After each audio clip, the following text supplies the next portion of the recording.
أعمالكم ويغفر لكم ذنوبكم ومن يطع الله ورسوله فقد فاز فوزا عظيما. أما بعد، فإن أحسن الحديث كتاب الله تعالى، وخير الهدى هدى محمد صلى الله عليه وسلم، وشر الأمور محدثاتها، وكل محدثة بدع، وكل بدعة ضلالة، وكل ضلالة في النار.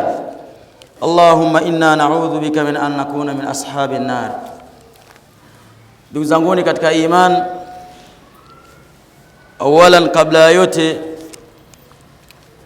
ningelipenda kukuhusieni, lakini pia na kuhusia nafsi yangu katika suala la kumcha Allah tabaraka wa taala.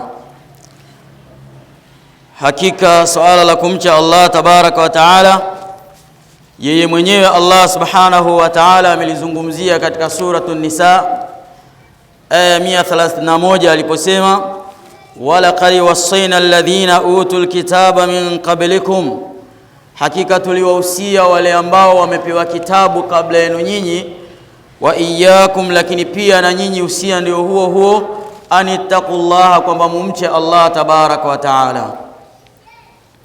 Lakini pia ndugu zanguni katika iman, swala hili la kumcha Allah subhanahu wa ta'ala, wanawazuoni wengi wamezungumza kwamba hii hasa ndiyo asili kubwa ya tauhidi ya Allah subhanahu wa ta'ala.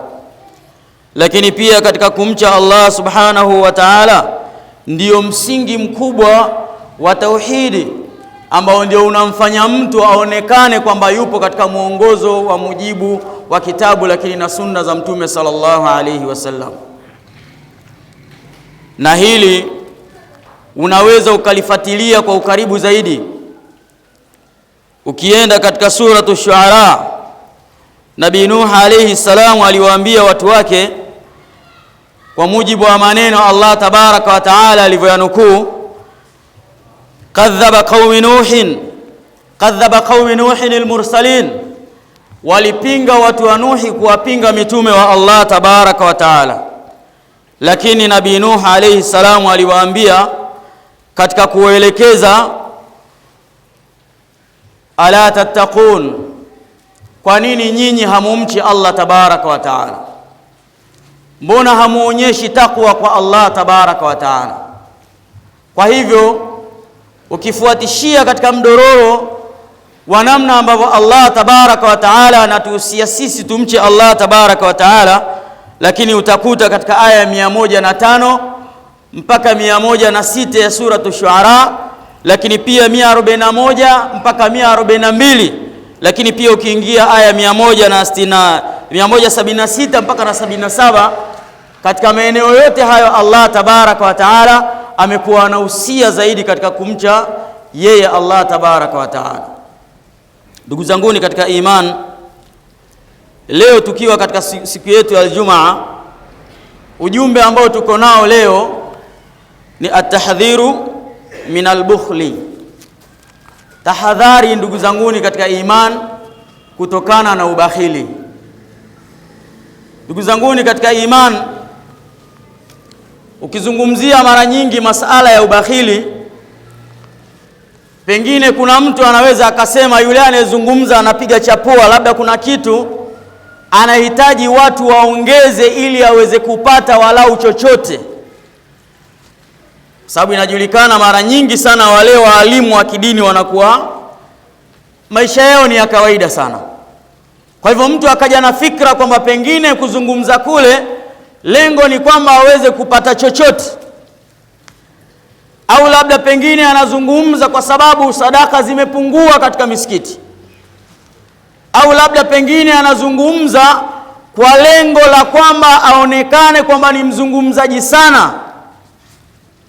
Lakini ndugu zanguni katika iman, suala hili halijazungumzwa labda na mtu kwamba yeye ndo amejipangia, bali Mtume sallallahu alayhi wasallam katika yale ambayo ameteremshiwa na Allah subhanahu wa ta'ala, miongoni mwa hayo ambayo Mtume sallallahu alayhi wasallam ameteremshiwa ni katika kutahadharisha watu na masala mazima ya ubakhili. Ndugu zanguni katika iman,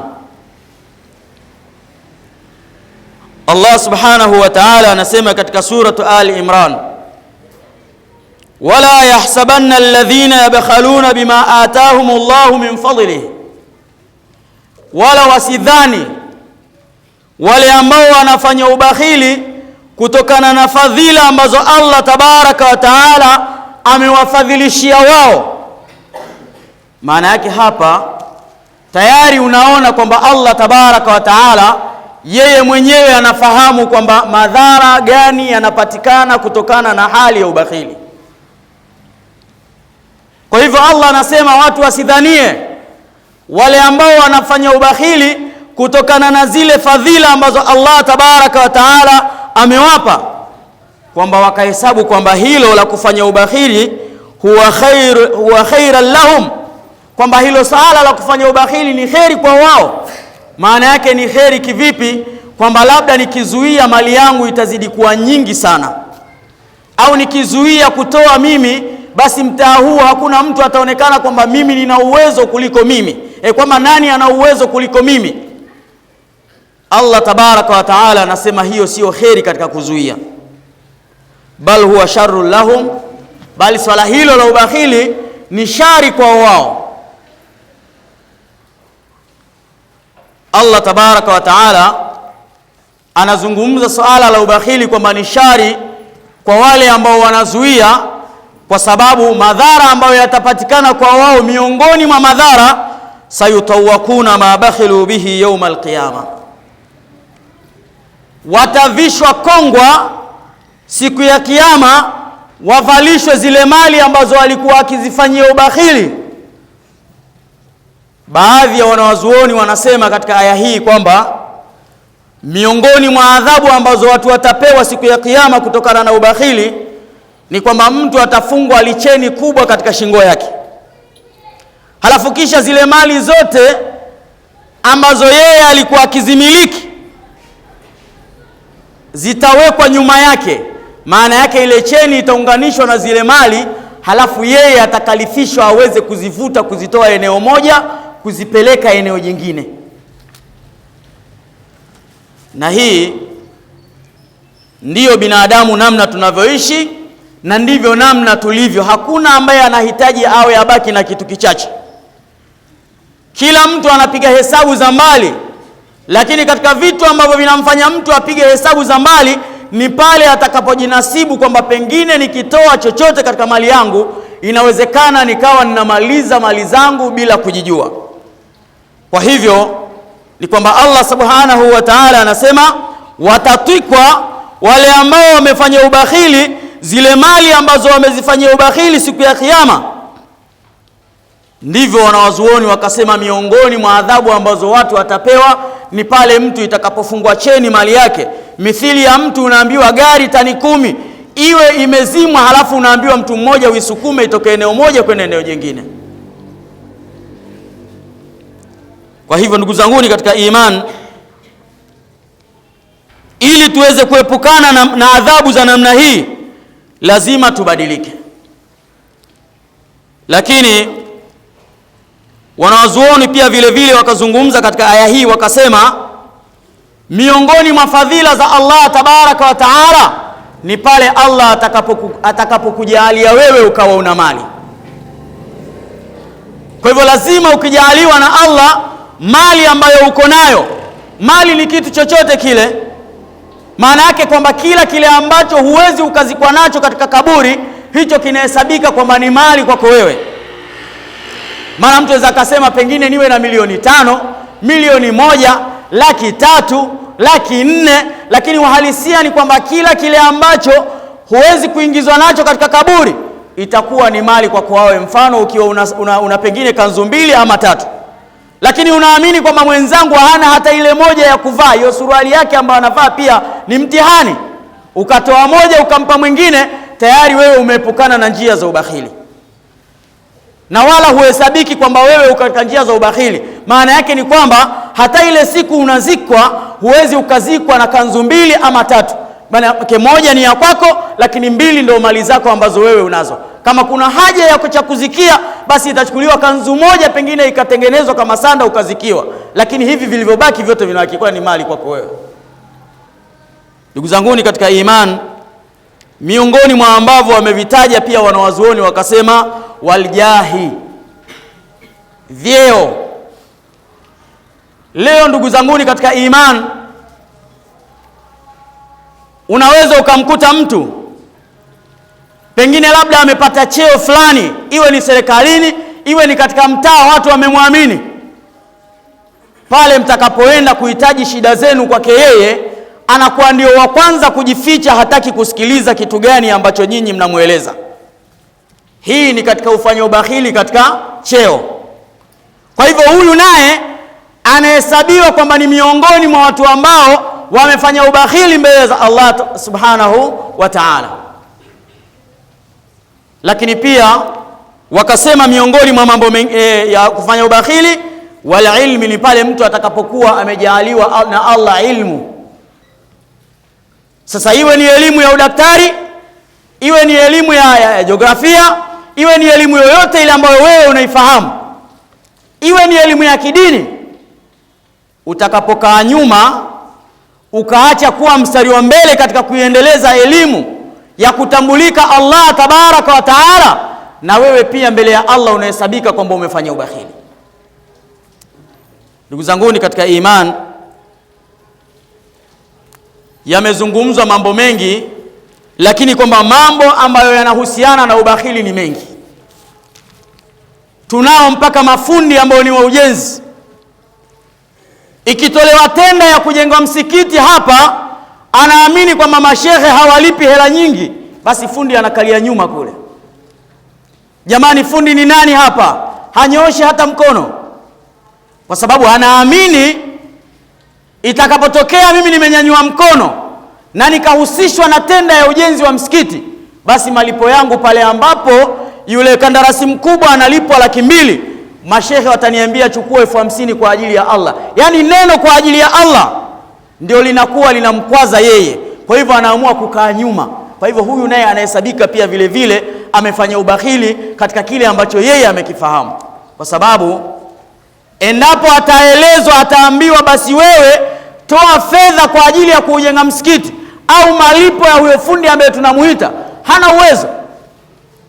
Lakini atakaposhiriki katika kushika tofali moja au mbili na akazipandisha na akazijenga, tayari yeye ameepukana na njia mojawapo katika njia za ubakhili.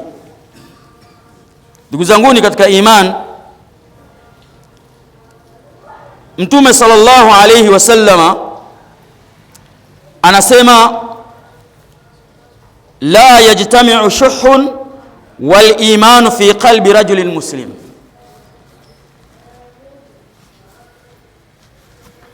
Haiwezi ikakusanyika iman na ubakhili katika moyo wa mtu ambaye ni Muislamu. Mtume sallallahu alayhi wasallama ameyazungumza maneno haya, unaweza ukayafasiri vyovyote vile ambavyo wewe unajua, au ukafahamu maana yoyote ambayo wewe unajua, lakini katika maana ambayo tunaizungumzia hapa ni kwamba Muislamu atakapokuwa ni bakhili katika njia moja ama nyingine, iwe ni njia ya mali, iwe ni njia ya kielimu, basi aelewe kwamba ameingia katika ubakhili mkubwa ambao lazima ataadhibiwa mbele ya Allah tabaraka wa taala. Kwa sababu hata hii gharama ya Uislamu kutoka huko ulikotoka mpaka leo, unaona watu wengi kama hivyo wanafahamu Uislamu, wakiitwa kwa ajili ya Allah wanaitika. Uelewe kwamba ni kazi kubwa watu ambao wameifanya kwa kupitia mali zao.